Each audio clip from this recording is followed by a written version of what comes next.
along with hockey, pleated skirts, and hymn-singing, I considered mere school stuff.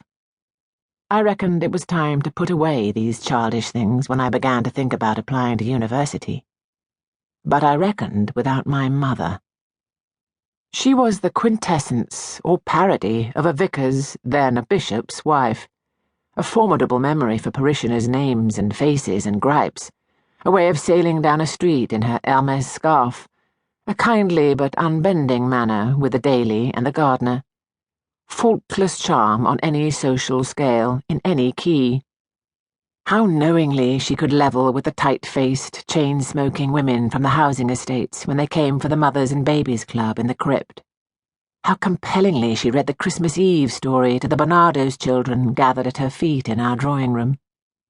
With what natural authority she put the Archbishop of Canterbury at his ease when he came through once for tea and Jaffa cakes after blessing the restored cathedral font. Lucy and I were banished upstairs for the duration of his visit. All this, and here is the difficult part, combined with utter devotion and subordination to my father's cause. She promoted him, served him, eased his way at every turn. From boxed socks and ironed surplice hanging in the wardrobe, to his dustless study, to the profoundest Saturday silence in the house when he wrote his sermon. All she demanded in return, my guess, of course, was that he love her, or at least never leave her.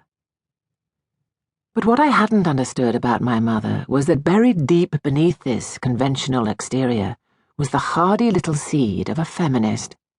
I'm sure that word never passed her lips, but it made no difference. Her certainty frightened me. She said it was my duty as a woman to go to Cambridge to study maths. As a woman? In those days, in our milieu, no one ever spoke like that. No woman did anything as a woman.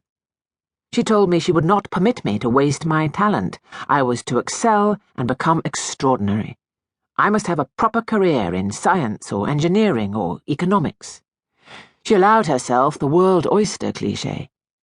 It was unfair on my sister that I was both clever and beautiful when she was neither.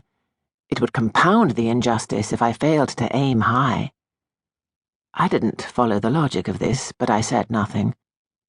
My mother told me she would never forgive me, and she would never forgive herself if I went off to read English and became no more than a slightly better educated housewife than she was. I was in danger of wasting my life. Those were her words, and they represented an admission. This was the only time she expressed or implied dissatisfaction with her lot.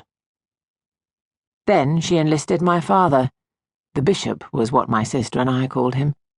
When I came in from school one afternoon, my mother told me he was waiting for me in his study. In my green blazer with its heraldic crest and emblazoned motto, Nisi Dominus Varnum, without the Lord, all is in vain, I sulkily lolled in his clubbish leather armchair, while he presided at his desk, shuffling papers, humming to himself as he ordered his thoughts. I thought he was about to rehearse for me the parable of the talents, but he took a surprising and practical line. He had made some inquiries. Cambridge was anxious to be seen to be opening its gates to the modern egalitarian world. With my burden of triple misfortune, a grammar school, a girl, an all-male subject, I was certain to get in. If, however, I applied to do English there, never my intention, the bishop was always poor on detail, I would have a far harder time.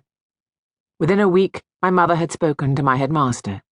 Certain subject teachers were deployed and used all my parents' arguments as well as some of their own.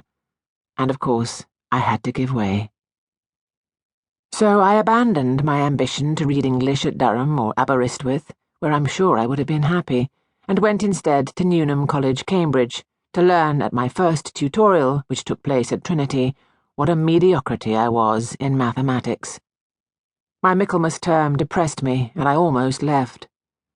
Gawky boys, unblessed by charm or other human attributes like empathy and generative grammar, cleverer cousins of the fools I had smashed at chess, leered as I struggled with concepts they took for granted. "Ah, the serene Miss Frome," one tutor would exclaim sarcastically as I entered his room each Tuesday morning.